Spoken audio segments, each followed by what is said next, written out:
അജ്മാനിലെ പൊതുഗതാഗത സർവീസുകൾ കൂടുതൽ സജീവമാകുന്നതാണ്. ബസ്, ജലഗതാഗതം ഉൾപ്പെടെ പൊതുഗതാഗത സംവിധാനങ്ങളെക്കുറിച്ച് സമഗ്ര വിവരം ഉൾക്കൊള്ളുന്ന ഗതാഗത ഭൂപടം അജ്മാൻ ട്രാൻസ്പോർട്ട് അതോറിറ്റി പുറത്തിറക്കി.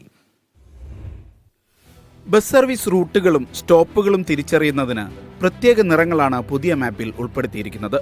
ഇത് യാത്ര ലളിതമാക്കാൻ സഹായകമാകും. കൂടാതെ അജ്മാനിലെ സുപ്രധാന മേഖലകളെ മാപ്പിൽ പ്രത്യേകം അടയാളപ്പെടുത്തിയിട്ടുണ്ട്. ദുബൈ, ഷാർജ തുടങ്ങിയ സമീപ എമിറേറ്റുകളിലേക്ക് നേരിട്ടുള്ള കണക്ഷൻ സർവീസുകൾ വ്യക്തമാക്കുന്നതിനു പുറമെ എമിറേറ്റിലെ ഏറ്റവും പ്രധാനപ്പെട്ട ലാൻഡ്മാർക്കുകൾക്ക് സമീപമുള്ള ബസ് സ്റ്റോപ്പുകളും മാപ്പിൽ അടയാളപ്പെടുത്തിയിട്ടുണ്ട്. യാത്രാ വിവരങ്ങൾ കൂടുതൽ സമഗ്രമാക്കുന്നതിന്റെ ഭാഗമായി മറൈൻ ട്രാൻസ്പോർട്ട് സ്റ്റേഷനുകളും മാപ്പിൽ കാണാം. Media 1, Ajman.